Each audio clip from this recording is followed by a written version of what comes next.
మీరు మీడియా సమావేశం ఒక అరగంట పైన మాట్లాడారు మీడియా వాళ్ళతోటి.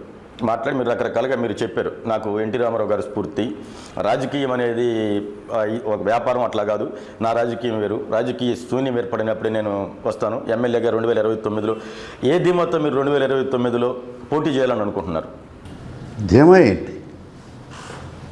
ధీమా ఏంటే నాకున్న పరిచయాలు కానీ నా సర్వీసెస్ కానీ ఒంగోలులో నాకున్నంత పరిచయాలు బహుశా నాకు తెలిసి ఏ రాజకీయ నాయకుడికి లేవు. 75 నుంచి స్టూడెంట్ ఆర్గనైజేషన్ నుంచి కొన్ని వేల మంది నా ఆర్గనైజేషన్లో పనిచేసిన వాళ్ళు జిల్లా వ్యాప్తంగా ఉన్నారు. మారతాయా మారవాది వేరే సంగతి. నాకున్న నేపథ్యం చెప్తున్నా. ఆ తర్వాత నేను ఎమ్మెల్యేగా చేసినప్పుడు నాకు తెలిసి ఒంగోలులో ప్రతి ఇంటిని, ప్రతి బజార్ని జన్మభూమి కార్యక్రమాల్లో వాళ్ళల్లో ఒకటిగా తిరిగా. ఆ కార్యక్రమాలు ఎలా చేశాను తెలుసా?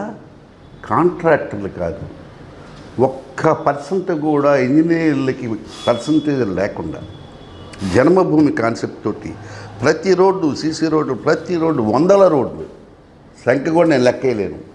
ఇనాగరేషన్ కూడా నేను రాని చెప్పాను. ఆ విధంగా వాళ్ళల్లో ఒకటిగా మెలిగిపోయాను.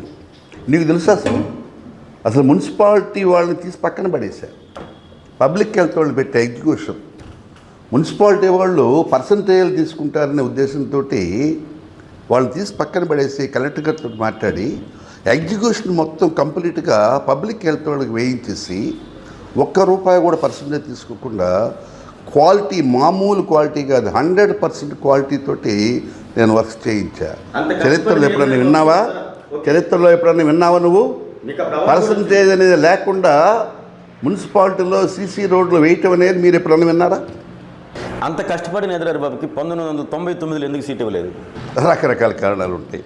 ఇప్పుడు మీకు తెలుసలేదు, ఎన్టీ రామారావు మాట చెప్పావు, ఏసీ రూముల్లో కూర్చొని 4 కూర్చొని కుట్రాలు చేయటం కాదు, రాజకీయం అంటే ప్రజల్లో తిరిగి ప్రజలకు సేవ చేయటము.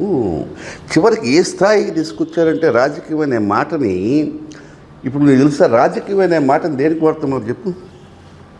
పాజిటివ్ వాడుతున్నారా, నెగిటివ్ వాడుతున్నారా? ఒరే ఈడేదో రాజకీయం చేస్తున్నాడు అంటున్నారు. మామూలుగా మాట్లాడేటప్పుడు ఈడేదో రాజకీయం చేస్తున్నాడు అంటాం. అంటే రాజకీయం అనే మాట చివరికి కుట్ర చేస్తున్నారని అర్థం వచ్చేటట్టు ఆ రాజకీయమైన వర్డే ఒక అబ్యూజింగ్ వర్డ్గా మారిపోయింది. 1999లో నీకు సీటు రాలేదు, ఏమిటి కారణం అనే దానికి ఉదాహరణ చెప్తున్నా. అవన్నీ వివరంగా చెప్పాలని గంట పట్టింది. ఒక కుట్ర జరిగింది. ఆరోగ్యమే మహాభాగ్యం అంటారు, కానీ ఆరోగ్యాన్ని నమ్మకంగా కాపాడే స్థానం ఎక్కడ? ఇది ఒంగోలులో మీకు దగ్గరగా మన Venkataramana nursing home private limited. Caring your life 54 ఏళ్ల విశ్వాసంతో ఇది ఒక హాస్పిటల్ కాదు, ఇది ఒక విశ్వాసం. 3 తరాలుగా వేలాది కుటుంబాలను ఆరోగ్యంగా నిలిపిన ఆదరణ. మా నిపుణుల వైద్య బృందం మా దగ్గర అనుభవం కలిగిన బృందంలో అందించే సేవలు neuro surgery, general medicine, diabetes, pulmonologist, general surgery, ophthalmology, urology, orthopaedic, ENT, paediatrics, dental surgery, anaesthesiology, gynaecology, cardiology, emergency మరియు క్రిటికల్ కేర్. ఒంగోలులో ఆరోగ్యానికి ఒక కొత్త శకం ప్రారంభమవుతుంది. వెంకటరమణ ఐ హాస్పిటల్ ప్రారంభించబడింది. కంటి ఆరోగ్యానికి ప్రత్యేక పరిష్కారంగా ప్రభుత్వ ఉద్యోగులు, రిటైర్డ్ ఉద్యోగులు మరియు వారి కుటుంబ సభ్యుల కోసం EHS ద్వారా వైద్యం, క్యాష్లెస్ సేవలు, మెడియాసిస్, Star, GHPL, Aditya Birla, Bajaj Allianz మరియు ఇతర ప్రముఖ హెల్త్ స్కీమ్లు అందుబాటులో ఉన్నాయి. ఆరోగ్యశ్రీ, డాక్టర్ NTR వైద్య సేవా నిధి అందుబాటులో ఉన్నాయి. చిరునామా RTC బస్టాండ్ ఎదురుగా, Kurnool road, Ongole. Phone number 08592282623, cell number 9100679099.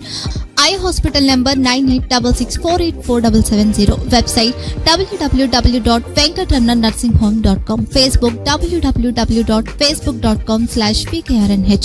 Venkataramana nursing home, 3 తరాల విశ్వాసం, నూతనతతో కూడిన సేవ. మేము కేవలం చికిత్స చేయము, మేము శ్రద్ధ వహిస్తాం, పరిరక్షిస్తాం. సేవ చేయడం మాకు ధ్యేయం.